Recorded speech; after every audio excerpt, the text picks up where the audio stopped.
belajar yang namanya ciri-ciri pada makhluk hidup. Nah, pembelajaran ciri-ciri makhluk hidup ini sudah kalian pelajari dulu di sekolah dasar. Sekarang untuk di kelas 7 di SMP, kalian akan mempelajarinya lebih jelas. Yang sebenarnya kalian pelajari itu adalah mengenai klasifikasi makhluk hidup. Namun sebelum belajar itu kalian harus tahu dulu apa itu makhluk hidup, kemudian apa itu ciri-cirinya. Nah, yang pertama makhluk hidup, kalian sudah tahu makhluk hidup itu terdiri dari manusia, kemudian hewan, kemudian tumbuhan. Apa saja sih ciri-ciri dari makhluk hidup itu sendiri? Nah, kita akan belajar khusus mengenai ciri-ciri makhluk hidup. Yang pertama itu adalah bernapas. Bernapas adalah proses menghirup atau memasukkan oksigen atau O2 dari lingkungan ke dalam tubuh untuk proses pembakaran atau yang disebut dengan oksidasi. Nah, pada proses ini akan terjadi yang namanya proses respirasi. Nah, proses respirasi ini sendiri itu ada dua. Yang pertama ada respirasi pada hewan dan manusia. Yang kedua adalah respirasi pada tumbuhan.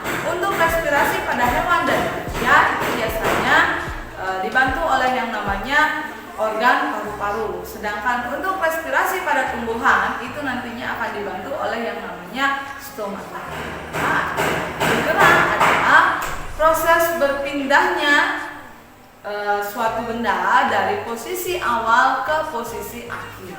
Nah, sama halnya antara makhluk hidup yang satu, manusia, hewan, dan tumbuhan juga akan mengalami suatu bergerak. Nah, bergerak di sini bisa kalian bedakan jadi dua ya. Ada yang bersifat pasif, kemudian ada yang bersifat aktif. Gerak pada hewan dan manusia itu biasanya gerakan yang memungkinkan mereka berpindah tempat. Pergerakan ini dilakukan dengan alat-alat khusus seperti kaki, kemudian sirip, kemudian ada sayap. Nah, gerak pada hewan dan manusia ini dia termasuk ke dalam gerak aktif.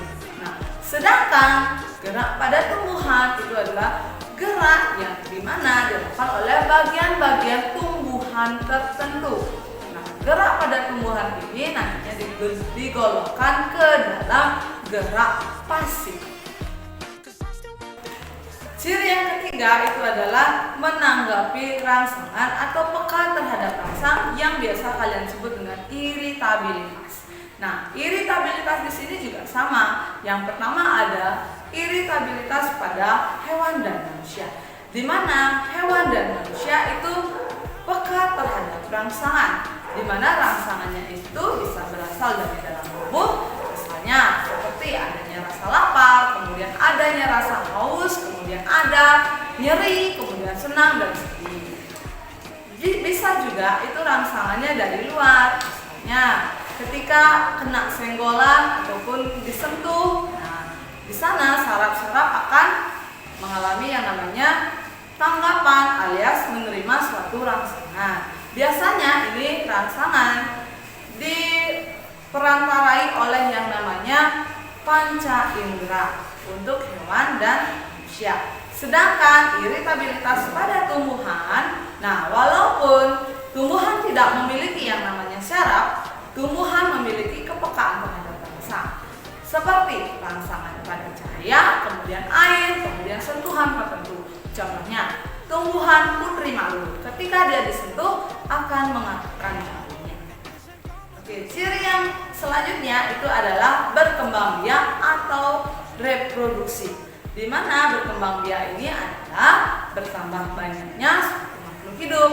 Tujuan dari berkembang biak itu adalah untuk melestarikan keturunannya supaya tidak punah.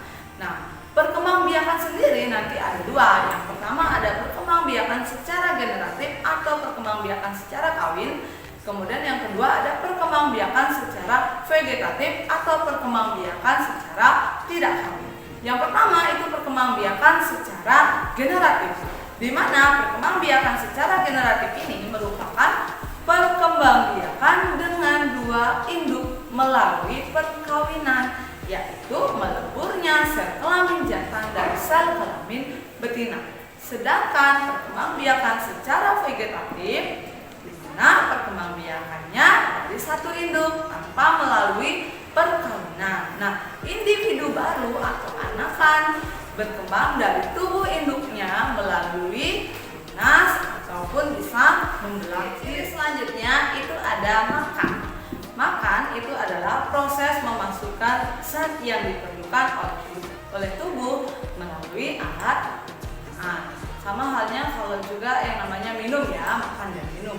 Minum, yang membedakan adalah zatnya itu berwujud apa. Kalau makan dia berwujud yang namanya padat atau semi padat.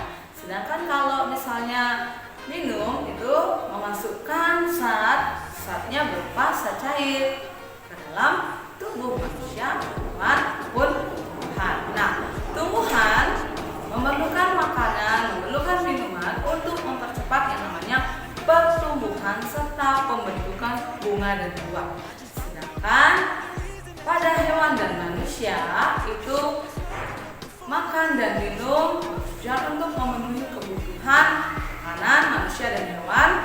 Nah, bisa makan tumbuhan ataupun bisa makan hewan lainnya.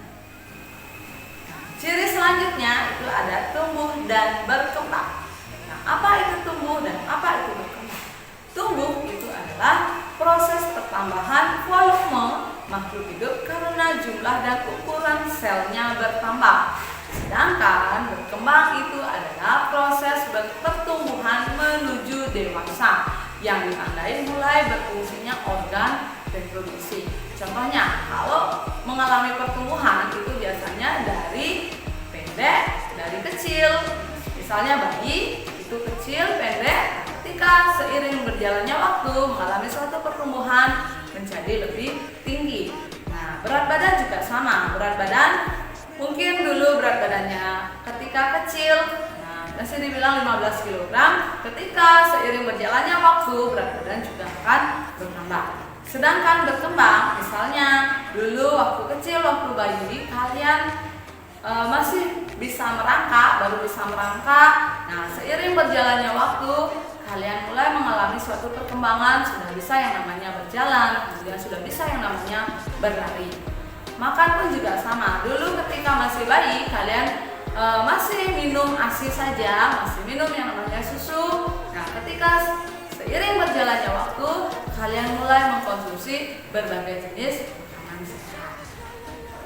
Oke, itu adalah materi kita pada hari ini mengenai ciri-ciri makhluk hidup. Nah, selamat belajar ya, dan selamat menyaksikan video pembelajaran dari sana. Tetap jaga kesehatan kalian, dan sampai ketemu lagi di pertemuan kita selanjutnya. Sampai jumpa.